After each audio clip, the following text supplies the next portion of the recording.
दुलाराय बाथौ गौथुमनि गाहाय थानसालि लुनायनि अन्थाइ खाम्फाखौ दिनै बेखेवबाय।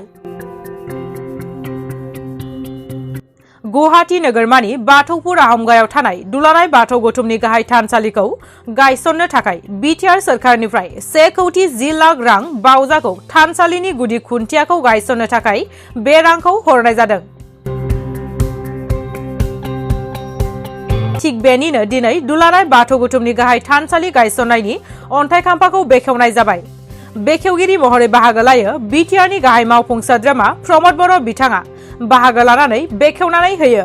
बिथांजों लोगोसे बे हाबाफारियाव बाहागो लायो एमसिएलए मुन्टु बर' आरो दुलाराय बाथौ गौथुमनि आफादगिरि गाहाय नेहाथारि आरो दुलाराय बाथौ गौथुमनि बायदि बायदि बिबानाव थानाय बिबानगिरि बिथांमोनाबो बाहागो लायो।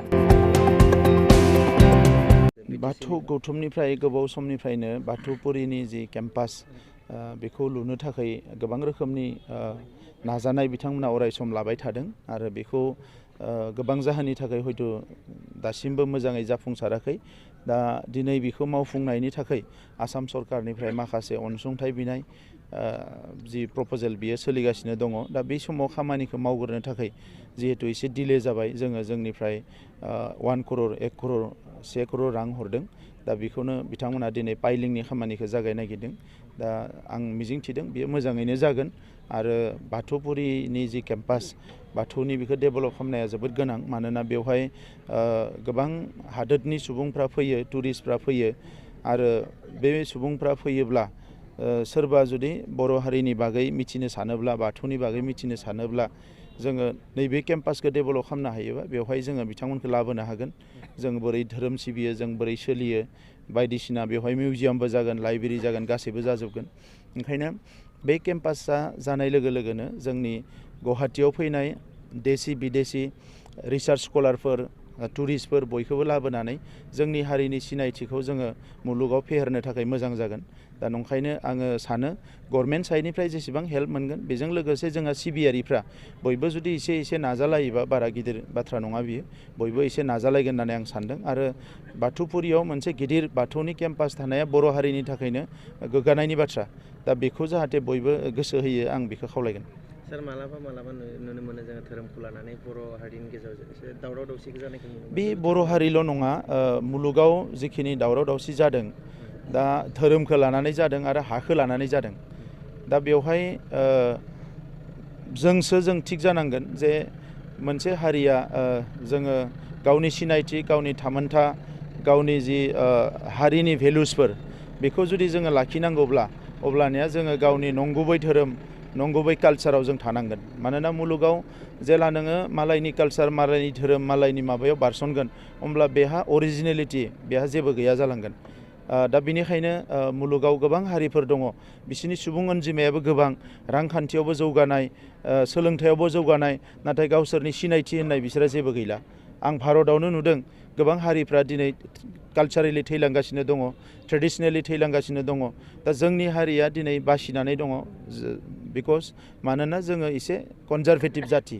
जोङो जेसेबां टाउन सहराव थाबाबो जोंनि जानाय लोंनायखौ जायो, जोंनि माखासे सुबुंफ्रा जोंनि कालचारखौ नागारा, नाथाय बिनि गेजेरावनो एसे साम पारसेन्टआ एसिमिलेट जालांदों, धोरोमावबो माखासेया कनभार्ट जादों।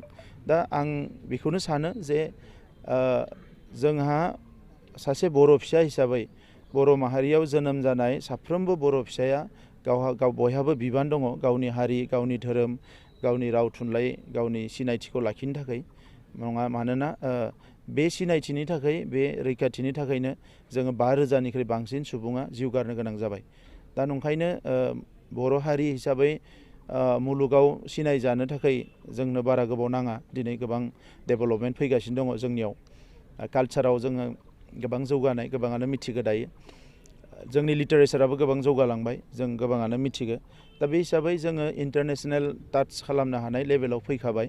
दा नैबे समाव फ्रास्ट्रेसन जानायनि जेबो खोथा गैया।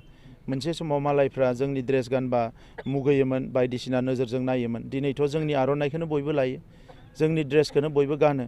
स' जोंहा दिनै मा लाजिनांगौ, मा फासयनांगौ दङ। दा नंखायनो नैबे समाव जोंनि डिटारमिनेसना आरो स्ट्रं जानांगौ आरो जों आवगायलांनांगौ। सार दायो बिटिसिनिफ्राय जिहेतु सेकुरिटि हरबाय दायो सेकुरिटिजों नैबे जि समायना रमायना जे लुफुंनो हाया बे बिथिङाव मा बुंगोन मा आसाम गभर्नमेन्टनोबो गिदिर प्रप'जेल होनाय दङ आरो जोंबो इयुनाव हेल्प खालामबाय थागोन लासै लासैनो लुफुंनायाव जिखिनिखौ नांगौ जोङो बोसोरफ्रामबो हरबाय थागोन बिदिनो आरो बिनि अनगायै आं सानो जे जोंनि जि सिबियारिफोरनि जि कन्ट्रिबिउसन बियो जोबोद माने मोजाङैनो हेल्प खालामगोन माने बेखौ नोजोर होनांगौ मालाबा गभर्नमेन्टनि फैसाफ्रा डिले जायो माबा जायो दा आसाम गभर्नमेन्टआबो हयथ' थाबनो हरनो हायाखै बुङो जिहेतु दिनै बिटिसिनिफ्राय जिहेतु नैबे आहमगाव जे मिरु बाथौ थानसालियाव दिनै 1 कौटि रां अनसुंथाइ हरदों जे मन्दिर लुनो थाखाय बे बिथिङाव मा बुङो? गिबियावनो दुलाराय बाथौ गौथुमनि जानानै बर'नि निउस पर्टेल नायगिरि नोंथांमोननिसिम खुलुमनाय आरो सिबिनायखौ जासिहरग्रोदों। दिनै बे गोथार सानाव बिटिआरनि गाहाय मावफुं सोद्रोमा प्रमद बर' सार बिथाङा दिनै बे अन्थाइ खाम्फा गायसननाय हाबाफारिखौ मावफुंना होनाय जादों आरो बेजोंनो बे दुलाराय बाथौ गौथुमनि बे आहमगावआव थानाय गाहाय मावखुलि बे गाहाय बाथौ थानसालिखौ लुफुंनो थाखाय बिटिआर गभर्नमेन्टआ माने जा पाइलिं खालामनो थाखाय माने जागायजेननो थाखाय 1 कौटि 10 लाख थाखा रां अनसुंथाइ हरदों आरो बे थोजासे नङा सेकेन्ड फेज बिथांमोना हरबावगोन होननानै बुंदों जों आसा खालामदों बिथांमोननिफ्राय जों मोनगोन आरो बेजों लोगोसे आसाम सरकारजों जों 52 क'रर्सनि मोनसे डिपिआर बानायनानै दोनदों आसाम गभर्नमेन्टआबो दा होनो थाखाय आरो जे दुलाराय बाथौ गौथुमजों रायज्लायनो थाखाय साननैसोनि गेजेरावनो जोंनो बाथ्रा होदों बेबो जागोन आरो बे बर' समाजनि थाखाय बर' रायजो राजाफोरनि थाखाय बे गुवाहाटियाव बे 8 बिगा हायाव बेसेबा गिदिर बर'नि बाथौ थानसालि जायोब्ला गुबुन गुबुन रायजोनिफ्रायबो फैनानै बेवहाय थानसालियाव खुलुमफैनो मोननायजों लोगोसे जे बर'नि मोनसे नेरसोनथिया बे आहमगावआव जागोन आरो बे जोंनि मोनसे गौरब गोग्गाथावना जों गासैबो जोङो बेनिखायनो मोनसे खावलायनाय दुलाराय बाथौ गौथुमनिफ्राय जे जोङो गभर्नमेन्टआ होनाय रांजोंल'सो बेयो साक्सेस जानाय नङा जों रायजो राजा जों बाथौ सिबियारिफोरनिफ्रायबो जों थाइसे थाइनै जाबायदि हायो बेबायदि अनसुंथाइ हरनो थाखाय जोङो दुलाराय बाथौ गौथुमनिफ्राय जोङो अनलाइननि गेजेरजों बा एकाउन्टखौ अफलाइननि गेजेरजोंबो बै राङारि अनसुंथाइखौ हरनो हागोन आरो बिनि हाबाफारिया कलियाबरआव जानो गोनां जा 37थि बोसोरारि जथुम्मानि उनावनो बिनि हाबाफारिखौ जों जागायगोन आरो बियो रायजो राजाफोरनि गेजेराव बाथौ सिबियारिफोरनि गेजेराव बे राङारि मदद हरनो हानाय गावबा गावनो बे जिखिनि सिस्टेमनि गेजेरजों हरनाय बेखौ दुलाराय बाथौ गौथुमा मावफुंनानै होगोन आरो बिनि खामानिखौ अलरेडि जोङो फ्राय अनलाइननि गेजेरजों हरनो हानाय सिस्टेमखौ जों थिग खालामबाय आरो बेखौ कलियाबरनि जा बोसोरारि जथुम्मा खुंनायनि उनावनो बिनि हाबाफारिखौ जोङो अपेन खालामनानै होगोन रायजोफोरनि गेजेराव।